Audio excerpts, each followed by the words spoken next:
네, 시작하겠습니다. 일단 세 번째 이제 문제 해결 능력 세 번째로 하긴 저는 이제 저의 강의로는 제가 담당하는 건 두 번째인데요.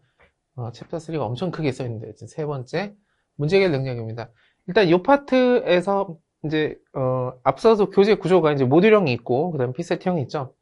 수리 능력 같은 경우 요 전에 제가 먼저 아마 순서상 먼저 보셨을 수도 있고 아닐 수도 있는데 수리 능력 같은 경우에는 모듈형과 피셋형의 구분이 사실상 저는 없다고 보고 진행을 했었고요. 물론 이제 둘 사이의 차이는 당연히 있겠지만 시험을 대비하는 분 입장에서 모듈형의 어떤 학습 자료라든가 NCS에 있는 이론적인 측면이 있죠. 그 부분이 아예 안 나옵니다. 기본적으로는. 그래서 앞서 있는 강의들은 그냥 연속적인 강의라고 보면 이 파트에서도 물론 피셋형이든 모듈형이든 구분 없이 무조건 나오는 뭐 언어추리나 논리게임 같은 명제 문제들 또 있겠지만 기본적으로는 이 챕터에서는 이제 문제 해결 능력 챕터기도 하지만 이제 파트 1 모듈형에서는 모듈형 얘기를 좀 드릴 거예요. 그래서 앞서 저 같은 경우는 제가 담당한 파트에서 모듈형 얘기들을 하겠지만 이제 다른 선생님께서 해주시는 파트에서 모듈형 얘기가 더 많이 아마 나오게 되겠죠. 근데 어쨌든 저는 모듈형을 처음 얘기하기 때문에 아마 이 강의는 모듈형에 대한 얘기가 조금 더 상대적으로 많이 들어갈 수밖에 없다라는 점 말씀을 드리고요. 모듈형이랑 그 다음에 피셋형이랑 정확하게 구분되는 시험을 치른다라고 확신을 하고 그렇게 히스토리가 짜여있다 그러면 모를까 그게 아닌 이상 공부는 전체적으로 같이 해주시는 게 저는 기본적으로는 좋다고 보고요. 거기에 대한 얘기를 조금 세분화해서 한번 드려볼게요. 일단은 여기가 챕터 세 번째인데 첫 번째가 의사소통, 수리 능력, 그리고 문제 해결력 이렇게 있죠. 그래서 뭐 의소문이라는 단어를 들어보신 적이 있겠지만 10개 영역 중에 이제 3개이고 이 3개는 거의 대부분의 NCS 필기 시험에서는 다 들어간다고 보시면 되겠죠.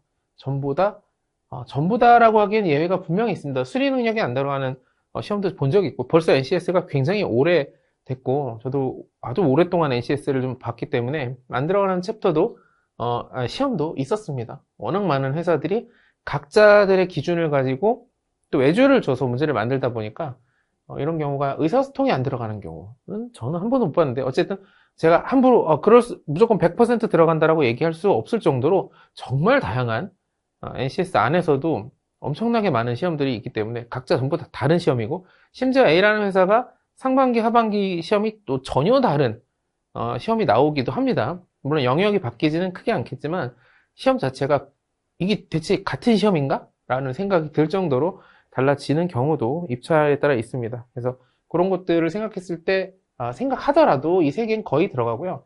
특히 문제 해결 능력이 빠지는 필기 시험은 없다라고 보는 게 맞겠죠. 직업기초능력평가에서는 기본적으로는 문제 해결 능력은 들어간다고 봅니다. 왜냐하면 문제를 해결하는 능력을 보는 데 있어서 문제를 주고 문제를 풀게 하는 필기 시험만큼 또 적합한 게 없기 때문이기도 하고요. 아주 중요한 파트이자 그리고 공부를 좀만 해보셔도 아실 수 있는 얘기지만 그래도 어쨌든 소개하듯이 하면 수리 능력에 있는 문제들 이미 제가 앞에서 수리 능력 피세트형 쪽이나 아니면 마찬가지로 수리 능력에서 모듈형에서 했던 문제들이 문제 해결 능력의 문제랑 같은 것 아예 그냥 그러니까 구분이 되는 게 아니라 비슷하다 이게 아니라 같은 문제도 낼 수 있습니다. 그러니까 똑같은 문제인데 어느 회사에서는 이게 수리 능력으로 나올 수 있고 어느 회사에서는 문제 해결 능력으로 나올 수 있고요. 심지어 의사소통력에서 그냥 단순 우리가 흔히 얘기하는 국어 문제, 뭐 비문학, 독서, 독해 하는 문제가 아니라 문서를 주고 판단하는 문제에서는 같은 형식으로 그냥 문제 해결 능력으로 낼 수도 있습니다. 거기서 조금 더 추론적인 부분이나 조금 더 연산적인 측면이 들어가면 수리 능력이 되기도 하고요. 그리고 당연히 자원관리 능력에서도 엄청나게 많이 구분이 아예 안 됩니다. 그래서 뒤에 아마 피셋형 하면서도 여기 피셋형에서도 그리고 자원관리 능력 피셋형에서도 굉장히 구분이 안 되고요. 뭐 조직의 능력 제가 담당하지는 않지만 조직의 능력에서도 수업 분석 유형 같은 경우는 그쪽에서 나오기도 하지만 문제 해결 능력 안에도 내용이 분명히 존재해요. 그래서 원래 계속 이렇게 혼재돼서 나오는 아주 중요한 파트다 정도를 하나 말씀을 드리고요. 여러 가지 문제가 있다. 여기서 이제 모듈형 얘기를 좀 해야 되는데 모듈형은 페이지를 넘겨서 한번 볼게요. 이 얘기는 조금 이따 하겠습니다. 모듈형이라는 것 자체에 대해서 이미 역시 또 많은 분들이 아시겠지만 일단 모듈형이라는 건 이제 형태를 얘기하고 핀셋형과 모듈형, 그다음 뭐 피듈형이라는 굉장히 예전에 만들어진 다 용어들인데 뭐 어디서 누가 만든지 정확히는 저는 모르겠지만 저 되게 이 업을 오래 해왔는데도 어쨌든 이런 용어들이 있습니다. 그러니까 학교가 아니라 회사에서 시험을 치를 때 그 시험의 형태들이 완전히 구분되는 가장 크게 그냥 1차원적으로 구분했을 때 나오는 것이 피셋형과 모듈형이라고 보시면 되고 아는 얘기지만 조금 말씀드리면 그냥 암기 과목 이 교재도 이 처음 부분에 보면 설명이 나름대로 잘 되어 있습니다. 그냥 암기 과목 공부하듯이 공부하는 뭐 사회 탐구 영역 공부하듯이 이렇게 공부하는 거죠. 이 문과 쪽에서 하는 시험 아니면 일반적인 대학에서 치르는 시험하고도 비슷합니다. 교재를 주고 여기 내용에서 나 문제를 낼 거야. 이거 잘 이해했는지 확인해 볼게 라는 시험입니다. 그리고 이 시험도 역시 마찬가지로 다양한 회사에서 다양한 방식으로 여기서 다양한 방식이라는 다양한 외주를 주죠. 직접 만드는 회사는 아직까지 제가 알기로는 없는데 왜냐면 만들 시간도 없고 만들 수 있는 전문성도 부서에서 갖고 있기가 좀 쉽지 않습니다. 물론 만드는 회사도 있었다고 들었지만 퀄리티가 좋지 않을 수밖에 없어요. 그래서 예산을 들여서 외주를 주는데 그 암기 과목에 대한 어떤 문제를 만드는 방식이나 그리고 문제를 새로 완전히 만든다기보다는 기존에 있던 다른 시험들 예를 들면 뭐 정보 능력에서는 컴활 시험이라든가 그다음에 뭐 조직의 능력은 경영에서 나오는 경영 이론 기본 이론들을 이렇게 가져와서 만들기도 했고 처음에 준 것도 그렇게 구성이 되어 있는데 암기 과목이라고 보시면 일단 될 것 같고요. 그래서 모듈형을 어떻게 공부해야 되고 이게 뭔지에 대해서 좀 얘기를 해보면 암기 과목이라면 뭘로 공부하느냐라고 하면 NCS에 아마 www.ncs.go.kr인가요? 거기 들어가시면 학습 자료가 있습니다. 가이드북이라고 하죠. 가이드북이라는 게 있는데 이게 일단 기본입니다. 이 가이드북 맨 처음에 13년도? 4년도에 나왔을 때 이제 뿌려진 게 있었고 그 다음에 수정을 거쳐서 한번 바뀌었죠. 바뀐 이후에 지금 아마 홈페이지 들어가시면 영역별로 전부 다 다운받을 수 있고요. 가이드북은 또 이제 학습자형과 교수자형으로 있는데 이 어떤 관계는 어떻게 되느냐 이런 것들도 바로 이어서 한번 말씀드릴 건데 어쨌든 여기 있는 내용들을 공부하는 겁니다. 일단은 이 첫 번째 형은 그러니까 뭐가 모듈형이라면 두 번째는 무엇을 공부해야 되냐 어떻게 공부해야 되냐 해서 지금 저희 교재에도 있고 여러분들이 어떤 교재를 사도 요약본이 앞에 있어요. 요약본이라는 뭐 이름을 붙이진 않았지만 가이드북은 양이 굉장히 방대합니다. 아마 다운받아서 보시면 엄청난 양이고요. 제가 초창기 가이드북을 이제 제본을 떠서 한번 한 페이지 두 개 했는데 크게 5건이 나왔었습니다. 돈도 굉장히 노량진청에서 한번 제본을 했었는데 많이 나왔는데 그리고 그것도 학습자형과 교수자형이 별도로 있는데 일단 가이드북과 요약본을 좀 비교해 보면 어떤 분들은 요약본만 공부해서 나는 합격을 했어 이런 분들 당연히 계시고요. 그럼 그렇게 하면 되겠구나라고 생각을 합격하신 분은 그렇게 말씀을 드릴 겁니다. 근데 어쨌든 여러분들이 상황에 따라서 또 사람에 따라 좀 다르겠지만 응시하는 시험의 대상이 되는 내가 이제 들어가고자 하는 회사의 형태가 완전히 모듈형이다라고 하면 기본적으로는 가이드북을 공부하는 것을 저는 권합니다. 물론 시간이 있어야겠죠. 시간이 많이 들 수밖에 없고 시간이 없으면 한정되면 요약본을 보고 그 다음에 문제들을 보면서 그렇게 당연히 해서 좋은 성과를 얻을 수 당연히 있습니다. 하지만 모듈형 시험으로만 이제 변별력을 주고 합격을 맞고 상대보다 내가 더 좋은 점수를 받으려면 기본적으로는 가이드북을 보는 게 좋다라고 생각을 하고요. 보는 게 아니라 공부를 하는 거죠. 그리고 어떻게 공부하는지도 말씀을 드릴 겁니다. 일단 요약본하고 가이드북에서 왜 가이드북까지 얘기를 하냐면 뭐 당연하지 이게 더 자세하니까 그러기도 하겠지만 일전에 공기업 단계에서 많은 인력을 투여해서 이제 서울교통공사에 그때 모듈형이 10개 영역이 나왔어요. 10개 영역이 나오는 파트에 이제 저도 그때 시험을 당연히 봤었고 여러분 저도 봤었는데 요약본 기준으로 문제를 봤을 때 그러니까 문제가 어렵지 않은 문제들이 있죠. 이거는 모듈형 그 내용은 아니고 그냥 상식을 물어보는 거구나 하고 체크하고 넘어갔는데 나중에 이제 리뷰를 하고 저희 나름대로 자체적으로 분석했을 때 가이드북에 그 상세한 내용들이 있었던 문제들이 되게 많습니다. 그러니까 당연히 나는 1번이고 이건 틀리지 않았다고 생각했는데 나중에 보니까 근거들이 그 안에 있는 거죠. 그리고 되게 세세하게 성의 있게 잘 냈던 게 기억이 나는데 기본적으로는 가이드북 양을 공부를 여러분들이 하는 것을 만약에 내가 치르는 시험이 완전하게 모듈형으로만 치러지는 시험이다. 아니면 모듈형이 결정적인 역할을 한다고 하면 상대 우위여야 우리가 합격을 하잖아요. 그렇게 생각해보면 가이드북 수준으로 공부를 해야 된다. 물론 요약본도 굉장히 중요한 의미를 갖는데요. 가이드북 양이 많다 보니까 여러분들이 1회독으로 이것을 뭐 공부를 끝내거나 이럴 수는 애초에 없습니다. 저는 뭐 회독 이런 얘기를 잘 안 하는 편이긴 한데 공부하려면 해독을 무조건 돌려야 되고, 그리고 어떤 식으로 돌릴지도 말씀드리겠지만, 이 가이드북과 요약본을 왔다 갔다 하면서 공부하는 것도 좋고요. 만약에 가이드북을 그냥 다이렉트로 공부하면 아주 빽빽하게 그 글이 많은 것들이 공부가 원활하신 분도 있겠지만 아닌 분도 있기 때문에 요약본을 어쨌든 문제집을 사실 거잖아요. 어떤 문제집이든 거기는 요약본을 기준으로 먼저 한번 초벌구이처럼 공부를 한번 하고 그게 이제 1회독이 될 수 있겠죠.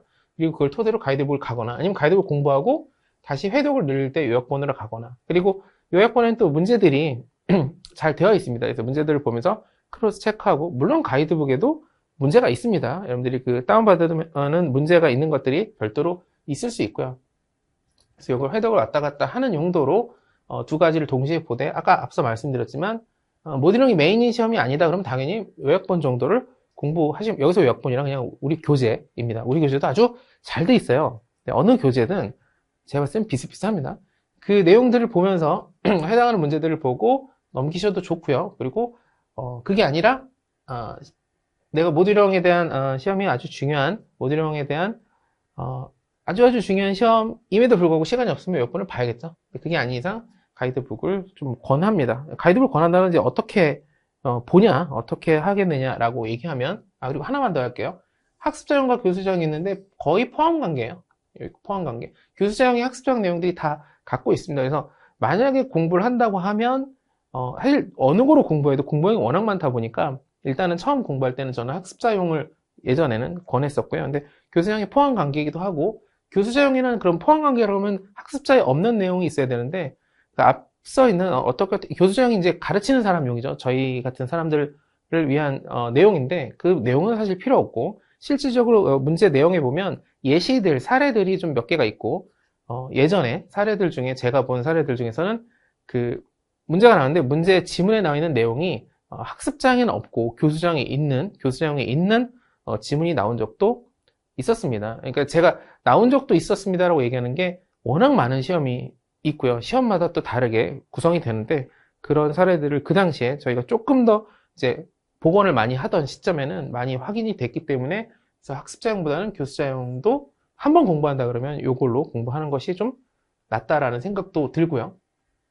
어쨌든 왔다 갔다 공부를 해야 된다 정도이고요. 이제 실질적으로 진짜 어떻게 공부하느냐를 좀 얘기를 해보면, 뭐 어떻게 공부하느냐, 암기 과목이고 가이드북이 있고, 공부하는 거는 저보다 더 열심히 잘 하시는 분들, 그러니까 공부하는 효율이나 이런 걸 잘 내는 분들이 있으실 거고요. 각자의 방식이 있을 건데, 제가 조금 드리고 싶은 거는 일단 구조적인 측면을 되게 많이 강조를 드릴 거고요. 회독을 할 때도 그렇고, 그리고 확장적인, 나머지는 그냥 여러분들이 공부하시는 방식대로 하시되, 구조적인 것과 확장적인 것, 그리고 그 안쪽으로 보면 약간 비판적 독해라고 할까요? 비판적 독해, 구조적 독해. 제가 이제 의사소통은 지금 하고 있지 않지만 여기서는 구조적 독해 두 가지를 얘기해볼게요. 구조가 뭐냐면 이거예요.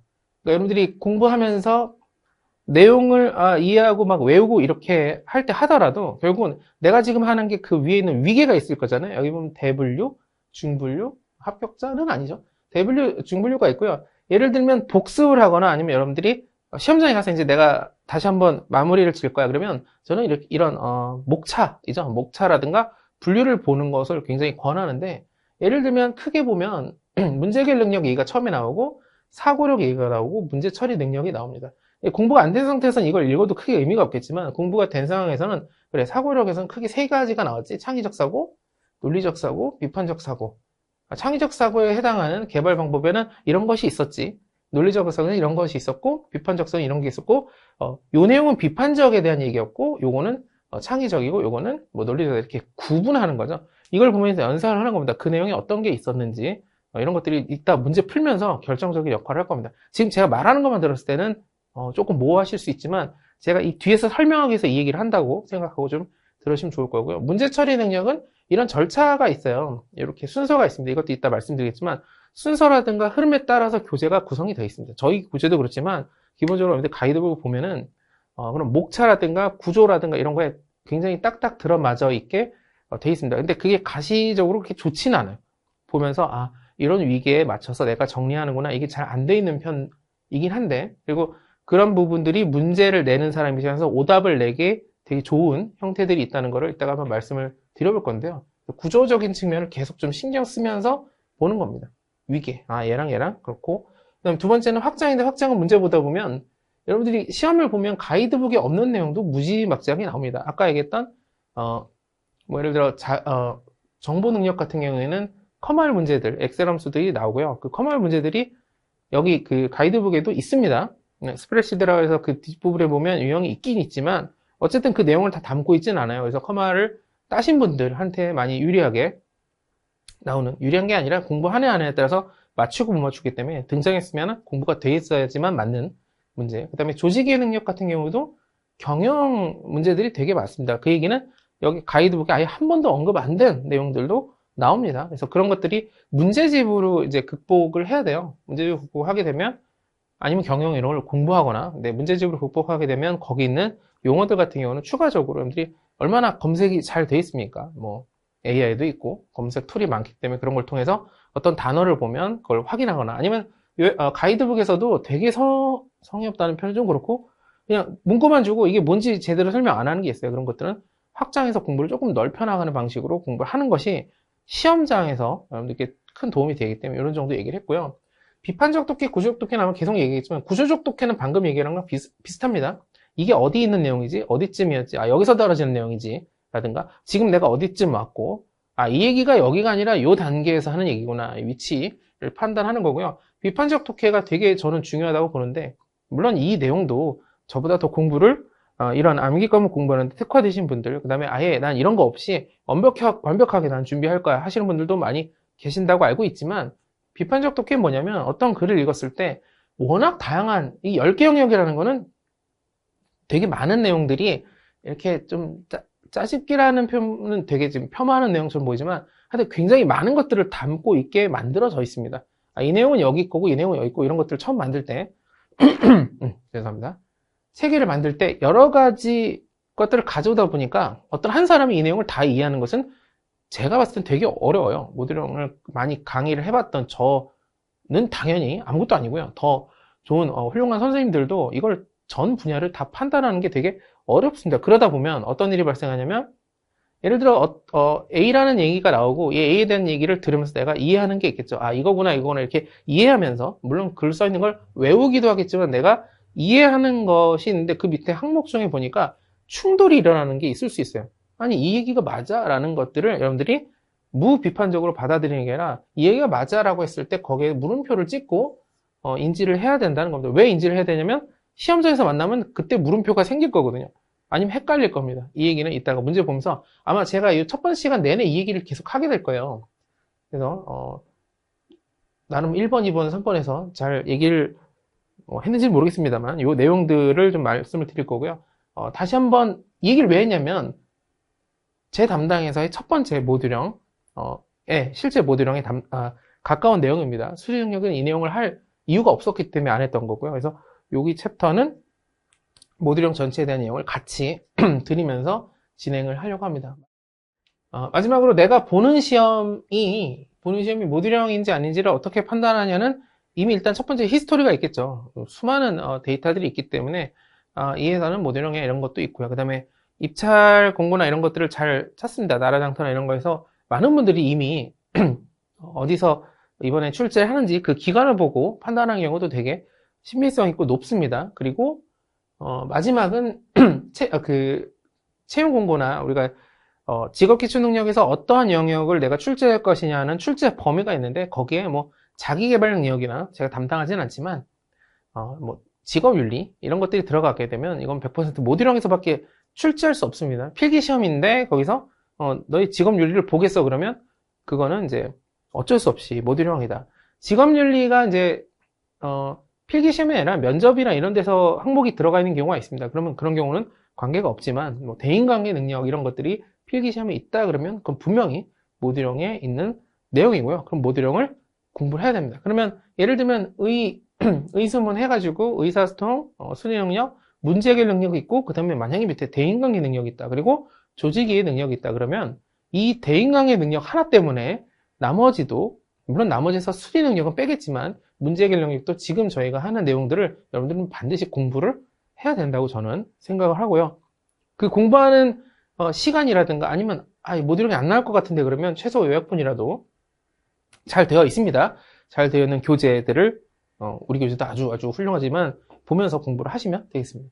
구체적으로 이제 내용 쪽으로 좀 들어가 볼 건데요. 자, 문제 해결 능력입니다. 이제 교재에 보면 이렇게 되어 있고요.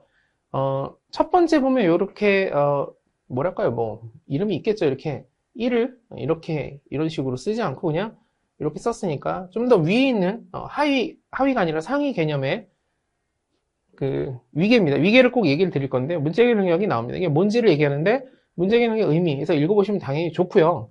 업무 수행상 문제가 발생했을 때 창의적이고 논리적인 사고를 통하여 올바르게 인식하고 적절하게 해결하는 능력을 말한다. 공부가 되신 분들이 이걸 또 본다고 하면 이런 것들이 걸리겠죠. 걸린다기보다 이제 잘 눈에 띄겠죠. 창의적 사고, 논리적 사고. 그리고 여기는 비판적 사고는 없네. 라는 생각을 하셔야 됩니다. 왜냐면 뒤에 크게 덩어리가 문제 해결 능력 처음에 도입을 하고요. 사고력에 대한 얘기를 하고, 그래서 아까 얘기했던 세 가지 덩어리가 구조적으로 세팅이 됩니다. 거기에 해당한 내용들이 있고, 그 다음에 이제 처리를 어떻게 할 것이냐는 이제 절차대로 진행이 되는데, 어쨌든 이런 것들이 이제 보이게 될 거고요. 문제 해결을 필요한 능력은 이제 문제와 문제점을 구분해서 기억을 하시는 게 첫 번째 아마 내용으로 나올 거예요. 그래서 문제와 문제점은 밑에 있군요. 밑에서 이제 나올 거고요. 그리고 사고력과 문제 처리 능력이 있습니다. 이 사고력도 역시 공부하신 분들은 두 번째 요 위계, 그러니까 요거와 이제 대등한 두 번째 내용이 사고력이에요. 아예 자체가. 그리고 세 번째가 문제 처리 능력입니다. 그러니까 이런 것들이 근거는 당연히 있겠지만 이렇게 구조적으로 꽤나 잘 만들어져서 나왔습니다. 나왔기 때문에 이런 것들을 계속 인지하면서 보면서 체계를 잡는 거죠. 이 큰 내용을 통으로 외우는 게 아니라 여기 있고 여기 있고 여기 있고 그 다음에 그 안에는 또 이런 내용이 이렇게 분류를 세부적으로 해가면서 공부하는 게 좋겠다. 이제 실질적으로 문제에 대한 내용은 요거가 중요한데요. 문제와 문제점. 여기서 중요하다는 거는 나는 모듈형 시험을 많이 봤는데 이 내용을 한 번도 못 봤어요 라고 얘기할 수 있습니다. 당연히 못 볼 수 있어요. 근데 내가 경험한 걸 기준으로 앞으로 일어날 문제가 아니라 필기 시험을 판단하기가 좀 어렵기 때문에 이런 것들은 역시 저도 경험에 빗대서 얘기할 수밖에 없는데요. 나온 적을 저는 당연히 봤고요. 문제와 문제점인데 문제는 해결되어야 하는 현상입니다. 그러니까 발생한 거고요. 문제점은 문제의 근본 원인. 예, 그러니까 인과관계로 좀 보면은 좋을 것 같습니다. 아니면 선후관계? 인과관계가 더 맞겠죠. 문제점이 있고, 그러니까 문제가 발생했는데 이 문제를 보면 이 문제가 어떤 문제점이 있었지 하고 앞으로 가보는 이런 것들이 이렇게 구성이 되어 있습니다. 그래서 제거해야 될 대상이고요. 뒤쪽에 이제 문제를 결국 우리가 해결해야 되잖아요. 처리를 해야 되잖아요. 그럼 처리하는 방식도 결국 원인을 제거합니다. 그런 방식으로 갑니다. 예시가 있는데 그 뒤에 문제 나올 겁니다. 교통사고로 도로가 통제돼서 교통체증이 발생하였다. 이거는 운전을 하시는 분들은 많이 겪는 거죠. 오늘 왜 이렇게 막히지? 그럼 앞에 교통통제를 하는데 이 발생한 교통체증이 문제 그 자체죠. 그리고 이 이유, 원인이 문제점은 그 원인인 거죠.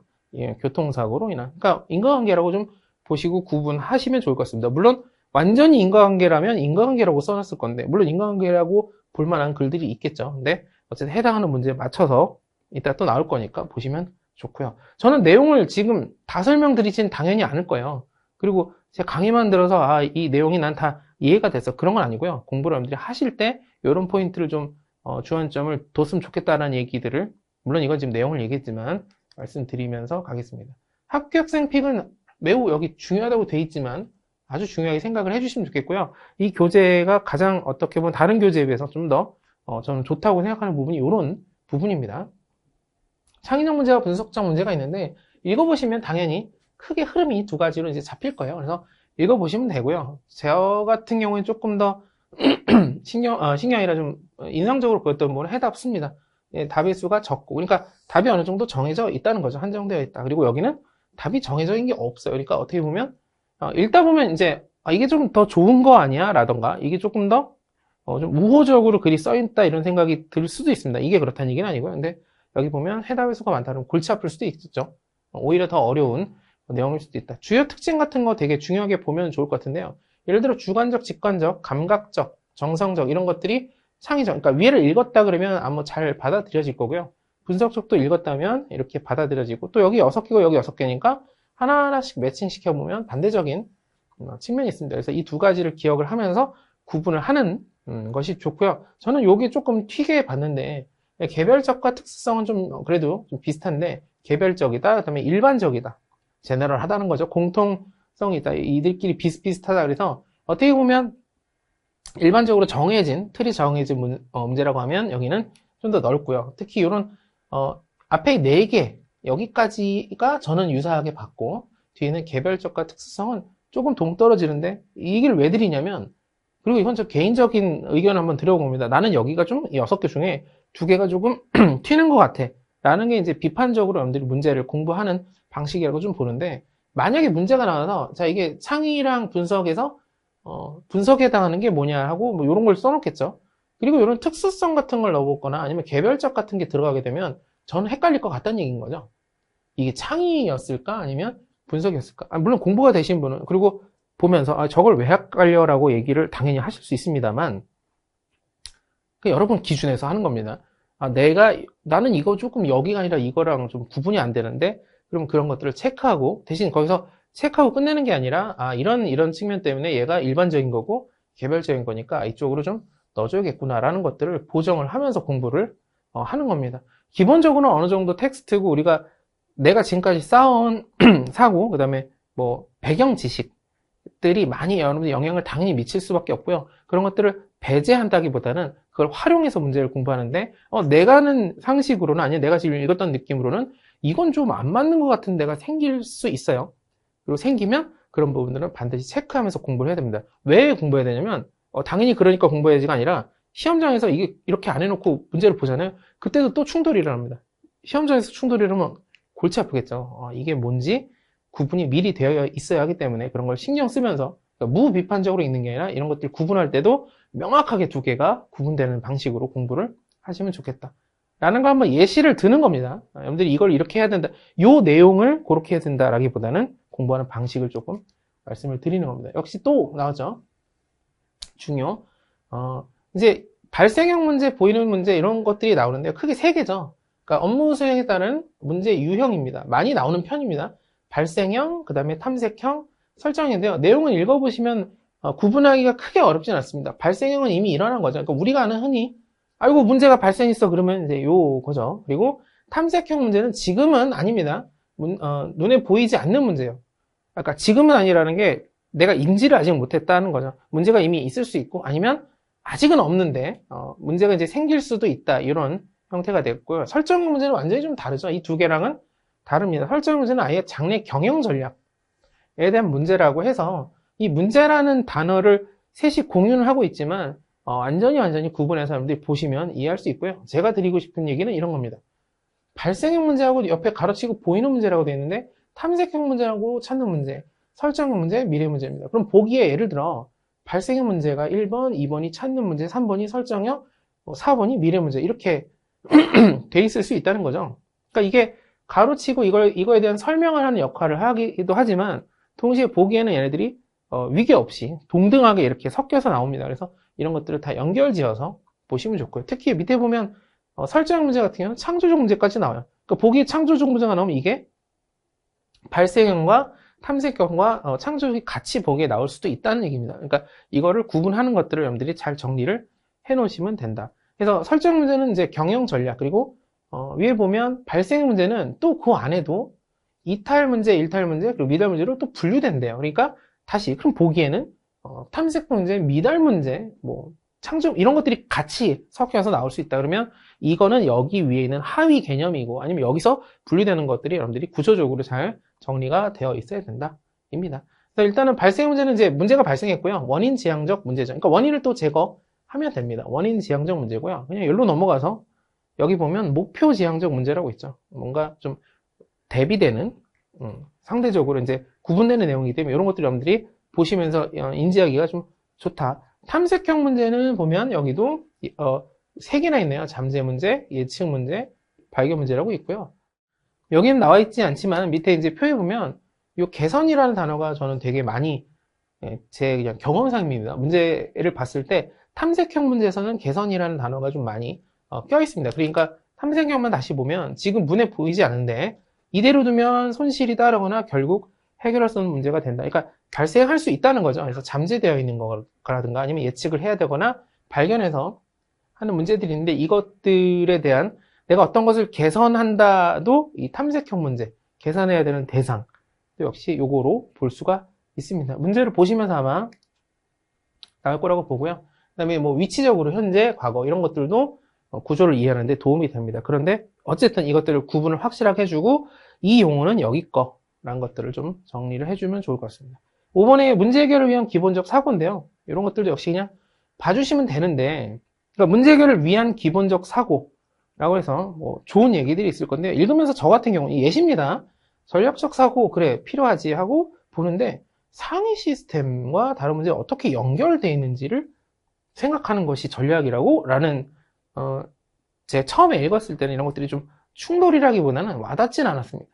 상위 시스템이랑 전략이랑 무슨 관계지? 라고 이런 것들을 생각을 하시고 어쨌든 그래서 싸우라는 얘기가 아니라 받아들여야겠죠. 아 이게 전략적 사고에 대한 얘기구나 라고 기억을 해주면 됩니다.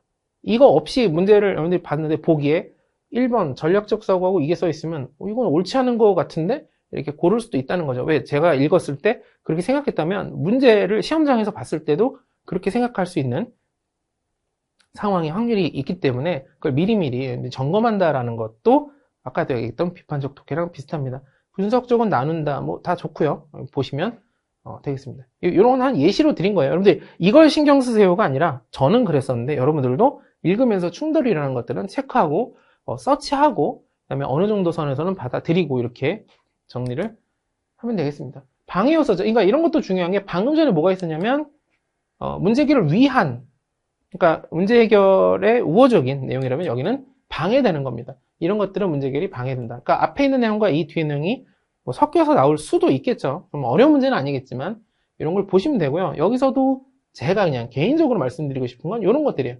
제가 정리하다 보면 그러니까 이 방해하는 겁니다. 쉽게 떠오르는 단순한 정보에 의지하면 안 돼. 안 되죠. 지금 방해니까.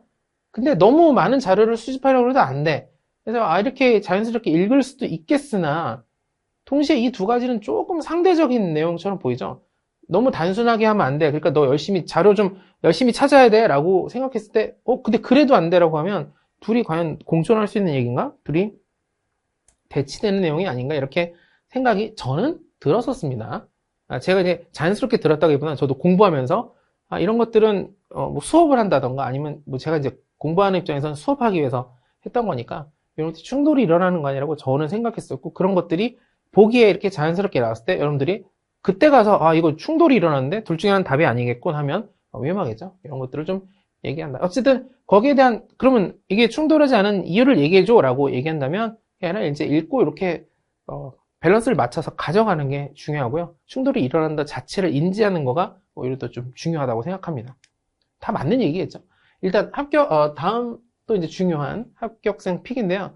소프트 어프로치와 하드 어프로치가 있고요. 읽어보시면 크게 어렵진 않은 게 일단 하드와 소프트라는 단어 자체가 갖고 있는 내용을 굉장히 자연스럽게 이렇게 들어갑니다. 다만 제가 역시 특이하게 봤던 건 하드는 상이한 문화적 토양이 갖고 있는 사람들, 그 다음에 여기는 같은 문화적 토양이다. 이런 것들이 일단은 충돌에는 이제 구분하는데 되게 좋았고요. 상이한 문화적 토양이 있다 보니까 여기 이제 싸우자는 거죠. 직설적으로 주장하고 막 의견을 점진해 나가서 이제 사고를 발전하는 문제를 처리하는 방식인데 아예 전원이 합의하는 일치점을 찾아내려고까지 한답니다. 사실과 원칙이 여기도 나오고 여기도 나오죠.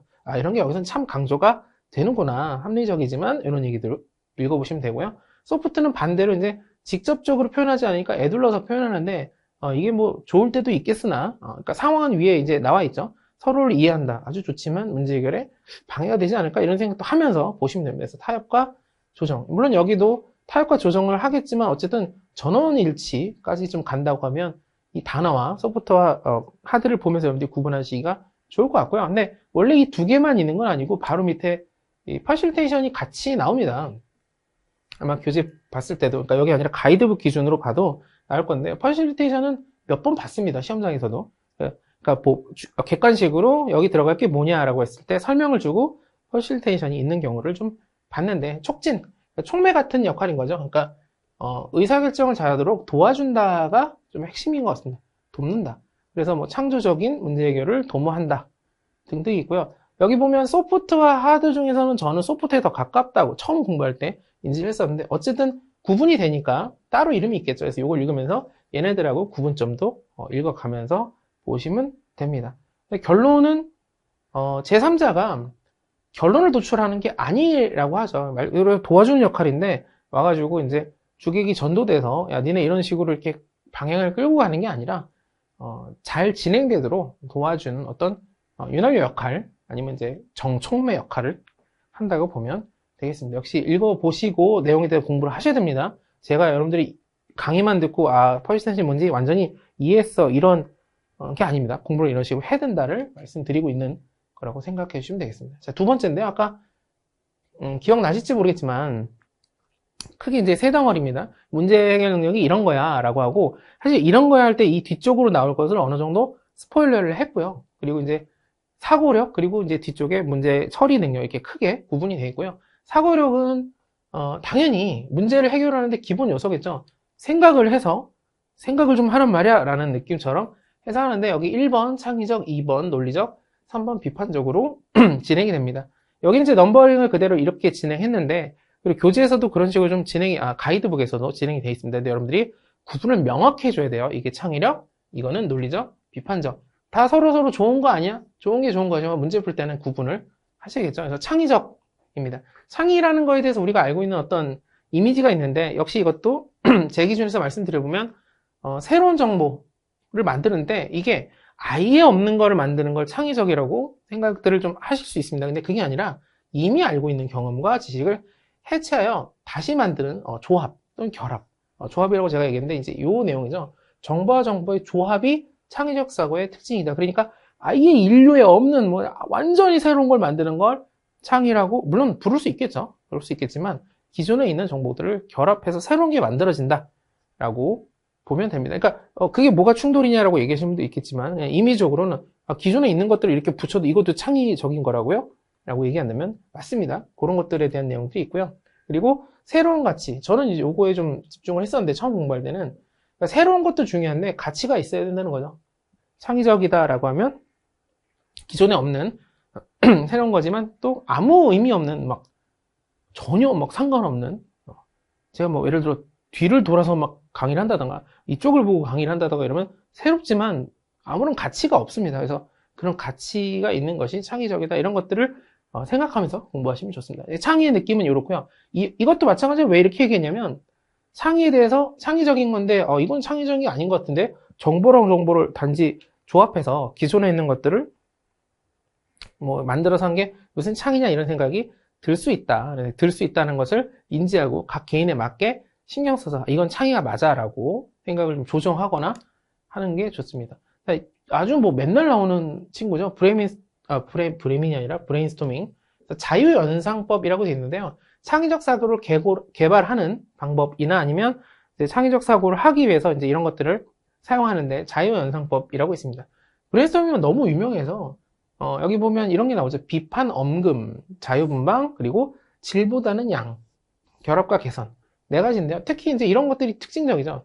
비판을 그냥 금지도 아니고 엄금입니다. 엄하게 금지를 해요. 절대 안 된다는 거죠. 비판하지 마라. 아니 비판하는 거는 좋은 거 아니야 라고 당신도 지금 비판적 사고를 해야 된다고 하지 않았는가 라고 얘기했지만 브레인스토밍은 아예 목표 자체가 다르기 때문에 자유분방하냐고요. 목표가 요겁니다. 그냥 질보다 양이 아주 중요한 표현이에요. 우리가 질하고 양은 당연히 질이 더 중요한 게 아니야 라고 생각할 수도 있습니다. 당연하지 않더라도 무게추가 이제 질 쪽에 퀄리티가 더 중요한 게 아니냐라고 얘기할 수 있겠으나 이 브레인스토밍은 자유롭게 연상하는 거고요. 창의적 사고를 하기 위해서 그러니까 목적이 다른 겁니다. 그래서 안전하게 이런 것들이 되게 과하게 써 있을 거예요. 보기를 보면 공부가 안 돼 있거나 대충 나는 그래 자유로운 거 알고 있겠지만 이 정도는 아니지라고 생각할 수 있는데 아닙니다. 이 정도입니다. 질은 필요 없어요. 필요 없어요는 좀 제가 과하게 얘기고 양이 월등히도 빼겠습니다. 중요하다. 이렇게 좀 생각을 정하면서 이제 문제를 푸시면서 보시면 될 것 같아요. 그래서 여기 보면 진행 방법이 있는데 읽어보시는 겁니다. 보시면서 이건 왜 그러지라는 생각이 들면 그런 걸 체크하시면 됩니다. 저는 왜 얼굴을 꼭 봐야 되나? 이런 생각을 했는데 그렇답니다. 그렇다고 하니까 이렇게 물론 이제 이유가 있겠죠. 이유를 상상해보고 이유를 또 주변에 물어보면서 정리할 수도 있습니다. 근데 저는 어쨌든 왜 그러지라는 생각을 했고요. 그다음에 구성원들의 다양한 의견을 도출할 수 있는 사람을 리더로 선출한다. 그러니까 리더가 있어서 이제 진행을 시키는 거죠. 그리고 이게 목적이겠죠. 결국은 다양한 의견을 도출하는 게 리더가 할 일이고, 리더가 왜 그런 일을 하냐면 브레인스토밍 그런 걸 원하니까입니다. 다양한 분야 이 정도 구성한다고 합니다. 자유롭게. 그리고 모든 발언은 기록한다. 이것도 아주 쓸데없는 얘기를 하더라도 괜찮다는 겁니다. 괜찮진 않겠죠. 괜찮습니다. 이 브레인스토밍은 괜찮습니다. 양이 더 중요하다. 게다가 제가 이미 아주 쓸데없는 얘기를 저 친구가 했는데 라고 하는 건 제 생각이죠. 그게 진짜 쓸데있는지 쓸데없는지 또 그 얘기를 통해서 어떤 얘기들이 또 진행되는지 해서 비판하지 않습니다. 한다. 다 기록한다는 겁니다. 여기 써있죠. 비판해서는 안 된다. 아니 비판은 좋은 거잖아. 아니 이 브레인스토밍에서는 안 된다. 를 기억하시면 좋고요. 이게 위계가 이제 요 위에 이제 이렇게 있었죠. 이렇게 해서 위에 아까 이름이 자유연상법 브레인스토밍 있었는데 이제 그거에 다음 강제연상법 체크리스트입니다. 체크리스트는 많이 아시겠지만 이제 항목이 있고요. 요거는 요렇게, 요건 요렇게 해서 제가 이제 검토해야 되는 거를 강제적으로 주는 거예요. 질문하는 거죠. 자, 이건 어떻게 생각해? 얘기하고, 자, 이거는 이렇게 해서 상대방에게 끌어내는 겁니다. 강제로 연결지어 발생하는데요. 강제라는 단어가 조금 되게 세게 느껴지겠지만 체크리스트는 우리가 이미 잘 알고 있는 거니까 이런 거 체크하고 이런 거 체크하고 됐는지를 검토하는 과정이다. 비교 발상법도 있는데요. 여기 NM법, 시네틱스가 있는데 이게 아마 가이드북에 보면 어느 정도 설명이 되어 있는지 아니면 예시로 되어 있는지 저도 기억이 가물가물한데 자, 이런 것들을 여러분들이 검색해서 보시라는 얘기입니다.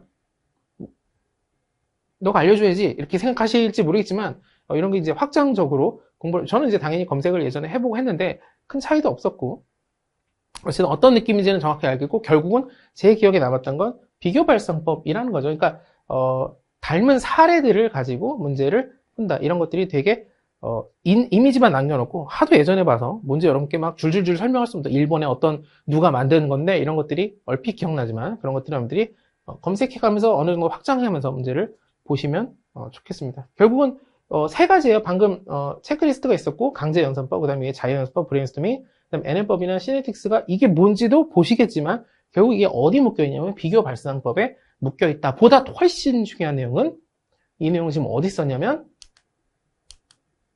창의적 사고에 지금 있죠. 귀속돼 있죠. 이따가 논리적이나 비판적인 저런 얘기가 나오면 안 맞는 겁니다. 이런 게 되게 중요한 거예요. 지금 저희가 위계가 중요하다, 구조적이 중요하다는 건 지금 하는 것들이 다 어디서 얘기하고 있냐면 논리적 사고에서 얘기를 하고 있다는 걸 좀 기억을 해주시고요. 그리고 거기에서 자유, 강제, 비교다. 하나하나의 내용도 중요하지만 이 내용이 어디에 위치했는지도 중요하다. 얘기를 말씀드린 겁니다. 그리고 논리적 사고의 의미와 특징, 설득하는 과정에서 있고요. 전후관계, 그다음에 개발 방법. 개발 방법이 또 있네요. 논리적 사고의 개발 방법. 잠깐. 방금 여기는 창의적 사고였죠?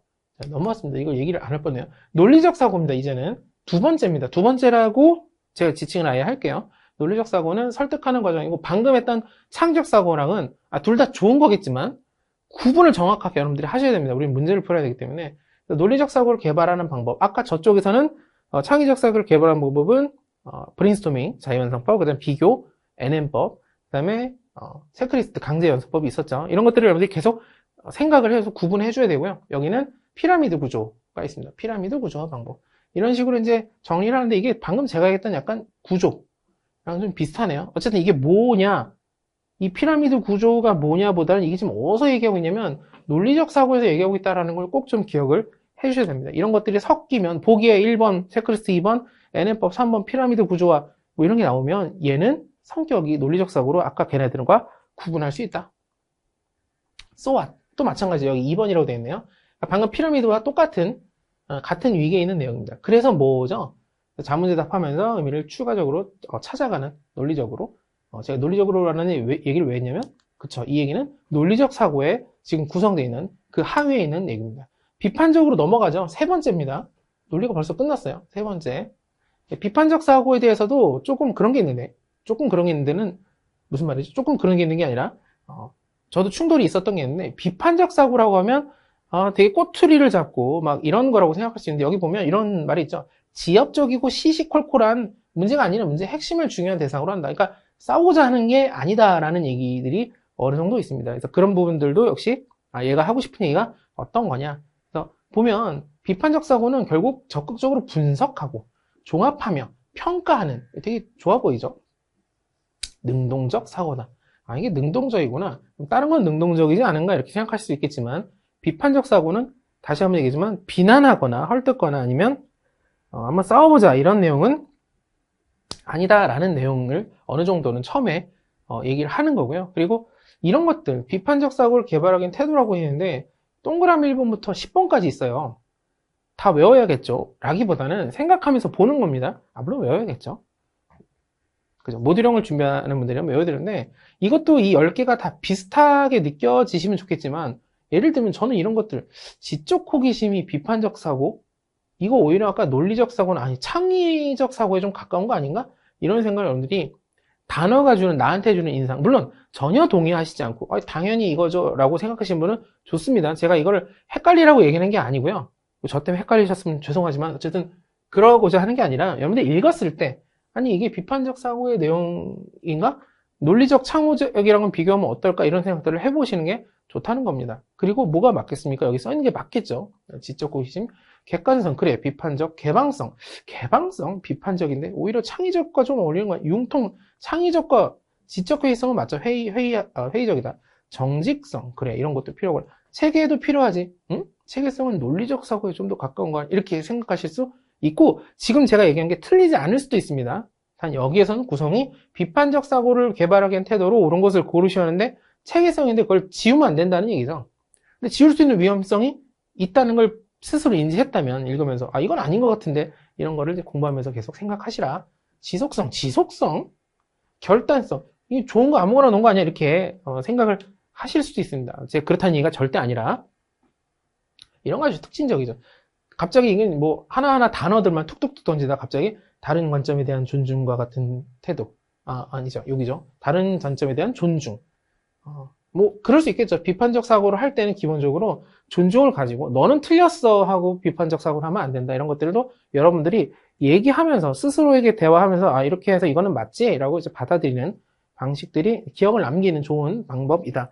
특히 이렇게 기억이 잘 안 남을 것 같은 여러분들은 난 전부 10개다 완전히 비판적 사고랑 직결이 되는데요? 그러면 좋은 거고요, 당연히. 제가 이상하겠죠? 근데 저는 보면서 이게 무슨 비판적 이렇게 생각이 든다면 그 생각들을 여러분들이 갖고 인지하고 그리고 공부를 해야 된다는 겁니다.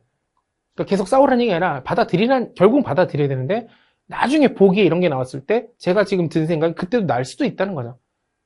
생각을 바꾸라는 얘기가 아니라 이렇게 기억하다라는 거를 기억을 해주시면 좋겠습니다. 문제 처리는요. 참고로 지금 여기 이 내용들은 이제 바로 다음 강의에서는 이제 문제로 다 연결지어서 할 거예요. 거의 연결돼서 얘기를 할 거기 때문에 그때 또 반복을 할 겁니다.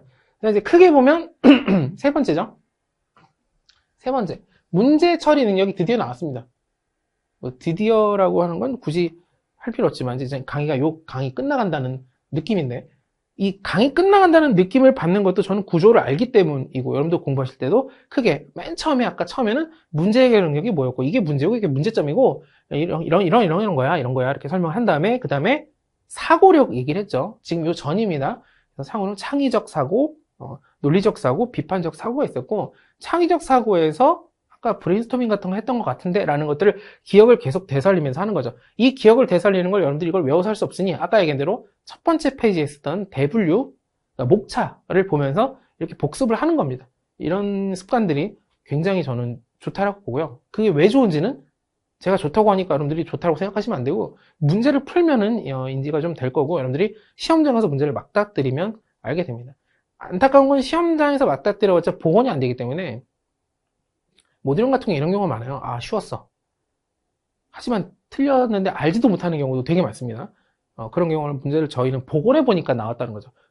제가 아마 상대적으로 그 당시에도 다른 일반적인 학생분들보다는 모듈형 공부를 훨씬 많이 했을 거예요. 왜냐면 모듈형 공부를 그렇게 적극적으로 하던 시기가 아니었기 때문에. 그런데 왜냐면 다들 그냥 상식으로 풀어도 풀려 이렇게 얘기하던 시점이 있었고 그 다음에 뭐 요약본 정도만 보면 된다라고 했었을 때도 그럼에도 불구하고 저는 어쩔 수 없이 가이드북을 봤어야 되는 강사니까 봤었는데 그 상황에서 문제를 봤는데도 예를 들어 10문제가 나왔는데 8문제가 나왔는데 8문제에서 요거는 모듈형이었고 요거는 그냥 상식 문제였어 라고 했는데 요거는 상식 문제가 가이드북에 보니까 있었던 적도 되게 많았다기보다는 사례가 존재했습니다. 그래서 이렇게 위계를 보면서 정리하면서 공부하는 게 이제 중요하다라는 얘기를 다시 한번 길게 너무 길게 얘기한 것 같은데 처음이라서 그렇습니다. 이 뒷부분에 예를 들어 제가 담당하는 자원관리나 정보능력, 기술능력 쪽에서는 이 모델링 파트는 좀 빠르게 넘어갈 수밖에 없습니다. 그렇게 될 거고요. 자, 문제 처리 능력입니다. 문제는 이제 처리를 해야겠죠. 그래서 목표와 현상을 분석하고 토대로 도출하고 해결책을 찾아서 실행하는 일련의 내용이다. 그래서 그래 좋은 내용이구나가 아니죠. 공부를 하게 되면 지금 이게 여기 다 있습니다. 현상을 분석하는 게 이제 여기죠. 그리고 문제를 도출하는 게 여기군요. 문제 도출이 여기 있고요. 해결책을 찾고 그다음에 평가 처리하는 게 이 구조를 여기에 텍스트로 써놓은 겁니다. 그러니까 나중에 공부가 1회 독이 진행되고 아니면 2회 독이 진행되고 공부가 되면 다시 읽어보면 이 얘기가 결국 이 얘기를 하나하나씩 이렇게 텍스트로 산문처럼 흩어놨구나라는 걸 알 수 있게 되고요. 여기서 제일 중요한 건 요겁니다. 요 절차 5개가 중요합니다. 절차 5개가 중요하다고 하기에는 내용은 정말 별게 없어요. 근데 여러분들이 이 다음에 어떤 내용을 읽었을 때 이 내용이 여기에 해당하는 내용인지 여기에 해당하는 내용인지 이런 것들을 구분할 수 있어야 되고요. 특히 문제 해결 절차에서 저 같은 경우는 이걸 보면 문제 인식과 문제 도출은 구분이 크게 안 되는 느낌? 이런 생각도 들죠. 문제를 인식해서 그럼 그게 문제인데 거기서 도출한다라고 하면 어떤 특징이 있는지를 생각하면서 읽으면 이게 비판적으로 좀 보는 거고 구분하기도 좀 좋다는 겁니다. 그리고 원인 분석을 제가 봤을 때는 어떤 느낌이냐면 해결 개발 직전이 원인 분석이죠. 그러니까 해결하는 그럼 어떻게 개발하냐라고 생각하면 원인을 토대로 개발한다 이렇게 저 혼자 제 마음대로 제 멋대로 이렇게 어느 정도 체계를 잡아가도 좋습니다. 그리고 실행 및 평가는 별 의미 없는 거 아니야 라고 하겠지만 이런 것들이 항상 마지막에 있고 요 내용에 해당하는 내용들이 뭔지도 좀 보셔야 됩니다. 그래서 여기에 대한 내용을 여기다 써놓은 거고요. 하나씩 볼게요. 문제 인식이 먼저인데 역시 문제 인식이 먼저 나오죠. 여기요. 이렇게 나옵니다. 그래서 경영학 이론의 모듈형이 자주 등장하는데요. 그러니까 경영을 전공으로 하시는 분들은 NCS 전반 모듈형에서는 굉장히 유리할 수밖에 없습니다. 내용이 뭐 충돌이 일어나거나 그러지는 않는 걸로 알고 있고요. 그리고 그 당시에도 역시 복원했을 때 경영 아주 잘 유명하신 성함 말씀 안 드리겠지만 아주 유명하신 그 당시에 1타 지금도 1타신지 모르겠습니다만 그분이 얘기하신 거는 모듈형 문제를 보면서 거의 다 이거 경영에서 배우는 내용입니다 라고 얘기를 하시더라고요. 당연한 거죠. 근데 그 내용이 가이드북에도 다 있었습니다. 거의 다 있었던 것들이기 때문에 이런 것들이 이제 중요하다. 근데 이 내용을 보면 환경, 과제 도출하고 과제를 선정하는데요. 순서가 이렇게 되죠. 일단은 환경을 분석하는 겁니다. 지금 어떤 상황인지를 분석한다라는 거. 그다음에 여기 보면 목표를 명확히 하는 절차다라고 되어 있습니다. 역시 읽어보시는데 이 처음 만약에 공부한다 그러면 이건들이 딱딱딱 꽂히면서 이제 공부가 안 될 수 있습니다. 그래서 해독이라는 걸 얘기를 말씀드렸고요. 뒤에 가서 문제를 보다가 뭐가 막혔다 그러면 앞에 내용을 다시 보는 습관도 있으면 좋을 것 같아요. 환경 분석 3C 3C라고 저는 막 그랬는데 어쨌든 아주 유명한 내용이고요. 뭐 경영과 전혀 연관 없이 살아온 저 같은 경우에도 보면서 맞아 이건 내가 들었었지. 그래서 C로 시작하는 거고 읽어보는 거예요. 요걸 기준으로 분석을 하는데 문제는 이제 보시다 보면 요 유형적으로 만든 게 많이 있습니다. 저희도 당연히 뒤쪽에 있고요. 그 다음에 수업 분석 무지막지하게 많이 나옵니다. 수업 분석도 너무너무 유명하고 수업 분석 자체는 여기가 아니라 뒤에 이제 조직의 능력에서도 나오죠. 제가 담당하지 않기 때문에 거기서도 아마 여러분들이 유형적으로 많이 보실 거예요. 근데 수업 분석 문제는 조직의 능력이 있지만 문제 해결 능력으로 출제된 경우도 굉장히 많았습니다. 왜냐면 여기서 지금 등장했잖아요. 어쨌든 문제 해결 능력의 모듈형에도 등장했으니까. 그래서 너무 유용해서 이제 요런 내부적인 거 스트롱인 줄 알았는데 스트렝스군요. 어쨌든 강점과 약점 이제 영어를 좀 잘 어쨌든 기회 외부적인 것들 이런 것들을 정리해서 4칸을 나누고요. 여기에 항목들을 정해놓고 그러니까 항목들을 쭉 정리해놓고 이걸 토대로 전략을 짜는 거죠. 이렇게 한번 분석을 토대로 대안을 도출하는 방식이고요.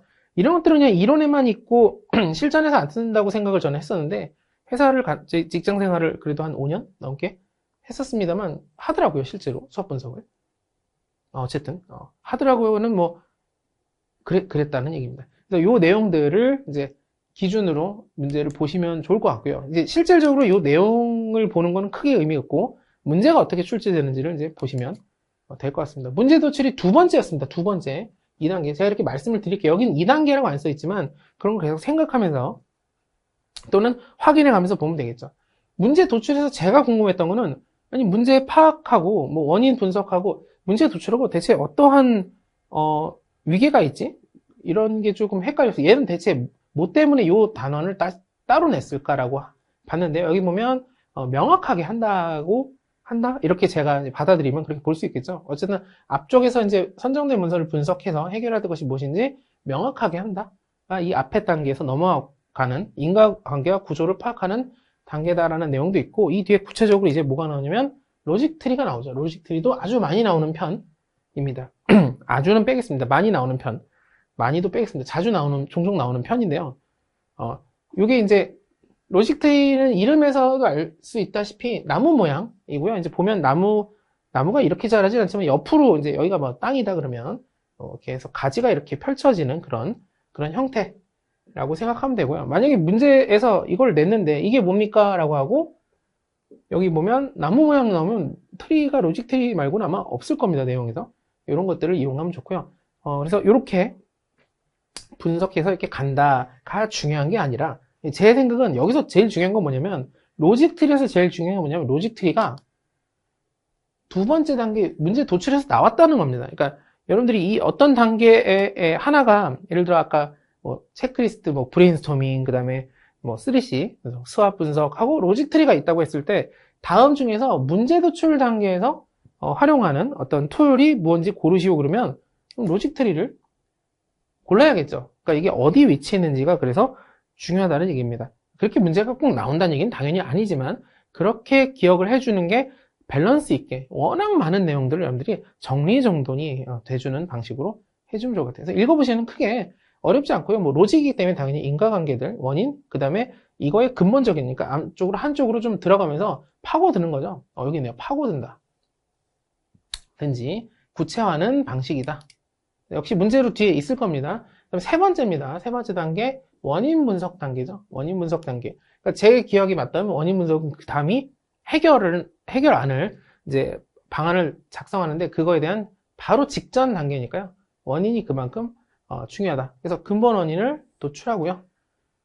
내용들이 있습니다. 이런 내용들 읽어보시면 되고요. 제가 읽어보시면 되고는 중요하지 않다는 얘기가 아니라 제가 이제 구조적으로 말씀드릴 것들이 좀 덜해서 그렇고 당연히 공부를 해보시면 좋겠습니다. 이런 내용들이 있고 또 얘네들끼리도 어떻게 보면 이제 순서가 있죠. 이슈를 먼저 분석하고 데이트하고 원인 파악이다. 물론 화살표로 되어 있지만 절차라고 되어 있지만 순서가 아주 크게 부각되지 않는 경우도 있습니다만 순서를 기준으로 공부를 해보시고 하면 좋겠습니다. 마지막이죠. 는 아니고요. 네 번째였죠. 네 번째. 해결안 개발합니다. 해결안도 보니까 해결안 도출이 있고 그걸 또 평가하고 최종안을 선정하는 이런 과정이 있습니다. 역시 구분해서 읽어보시고요. 예를 들어 다음 내용은 어떤 내용과 관련되는가 할 때 이 도출과 그다음 평가 및 최저가 선정이 구분이 되어 있다는 걸 기억을 해주시고 특히 해결한 평가라고 있잖아요. 근데 이 다음이 보면 실행 및 평가입니다. 그러니까 섞일 수도 있다는 거죠. 그냥 그 단어로. 그게 아니라 위에는 해결안을 평가를 하고 이게 좋은지 안 좋은지 해서 최저간을 선정한 다음 그 다음에 이제 실행하고 실행에 대한 평가겠죠. 실행 결과에 대한 평가다. 이렇게 구분을 계속 하시면서 공부를 하셔야 된다. 그래서 역시 읽어보시면 되고요. 예전에 봤던 문제 중에서는 예를 들면 뭐 실행 및 팔로업과 실행기획 수립이 그래도 어쨌든 실행 및 평가 안에 같이 들어가 있음에도 불구하고 이걸 구분하는 문제도 본 적이 있습니다. 그래서 구조적으로 요 다음에 이렇게 된다. 팔로업이다 이런 것들을 구분해서 보시면 좋을 것 같습니다. 그래서 정리를 좀 하자면 이제 내용 설명만 벌써 한 50분 가까이 넘게 했는데요. 첫 번째이다 보니까 제가 되게 반복돼서 좀 중복돼서 얘기해서 듣기 좀 힘드셨을 수도 있겠으나 모듈형에 대한 얘기는 여기서 메인으로 하고 이 뒤는 빠르게 넘어갈 거기 때문에 여기서 이 뒤는 다른 영역을 얘기하는 겁니다.